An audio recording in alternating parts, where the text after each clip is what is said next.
Quand j'étais à l'école primaire, un jour, ma mère avait perdu des clés. Je sais pas, des clés de la maison sans doute. Et elle m'avait envoyé avec mon frère à l'église du village en nous disant, voilà, elle nous avait donné quelques pièces de monnaie et nous avait dit d'aller les mettre dans le tronc euh, de Saint-Antoine à l'église.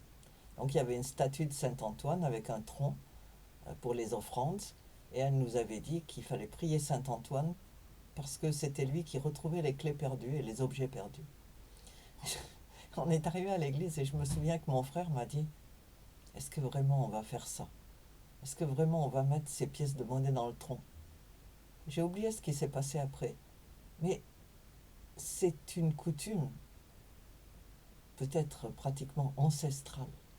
Pendant des siècles, depuis que l'église, la première église, a commencé à changer par contamination avec les croyances ancestrales, les gens ont pris l'habitude, dans l'église catholique, de prier les saints. Alors qu'est-ce que c'est un saint? Pour les catholiques pratiquants, qui sont vraiment cathos, un saint, c'est quelqu'un qui est décédé, mais qui, pendant sa vie, a vécu d'une manière remarquable. Une manière qu'on désire copier. Quelqu'un qui a fait peut-être même des miracles, qu'on a prié et puis on a vu le miracle se produire. Alors finalement, la rumeur s'étend et il y aura un procès en canonisation avec ce qu'on appelle l'avocat du diable, qui va dire mais non, cette personne n'était pas parfaite, en fait elle était loin d'être parfaite. Et on pèse le pour et le contre et finalement on décide que oui, cette personne était vraiment parfaite, remarquable, digne d'être priée. Comme vous iriez voir un grand homme politique pour qu'il change la situation dans votre village. Et donc, ça c'est l'image du saint. Et c'est ce que vous voyez dans le calendrier. Donc, le calendrier français a pour chaque jour un saint particulier. Et beaucoup de gens avaient pris l'habitude autrefois de nommer leurs enfants grâce au calendrier. Donc si vous êtes né tel jour, vous aurez le nom du saint ou de la sainte de ce jour-là. Mais est-ce que c'est vraiment ça, un saint? Si vous êtes comme moi, vous cherchez la vérité dans la Bible.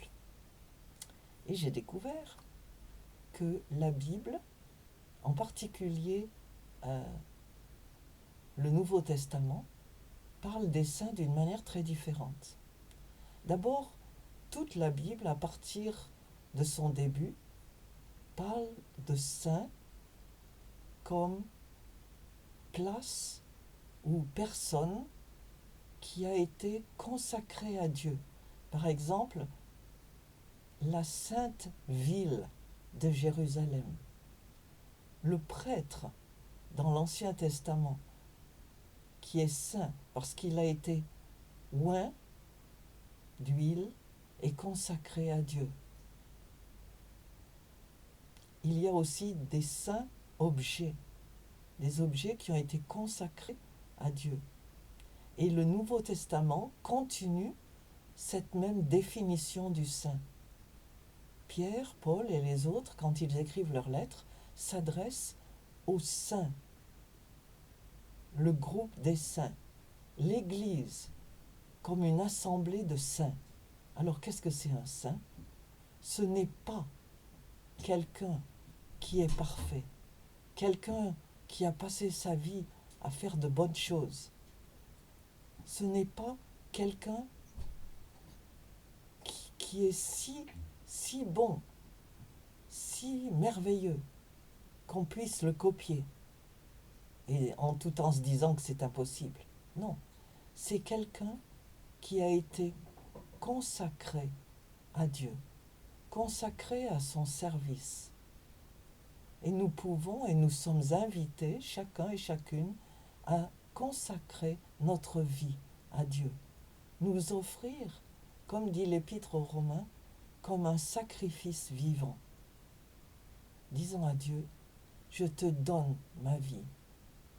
Je me consacre à toi et Dieu accepte notre offrande.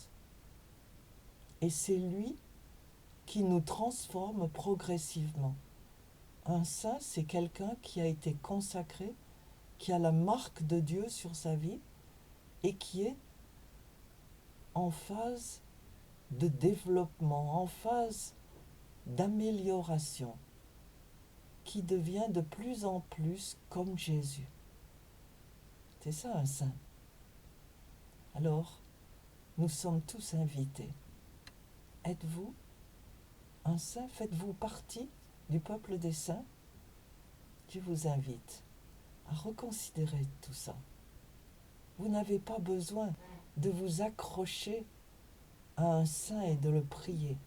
Vous êtes saints, un peuple de prêtres, un peuple de saints, de gens qui sont consacrés à Dieu et qui peuvent s'approcher de lui dans sa présence pour lui parler des autres, pour lui parler de son royaume, pour tenir une conversation, avoir un contact permanent avec lui.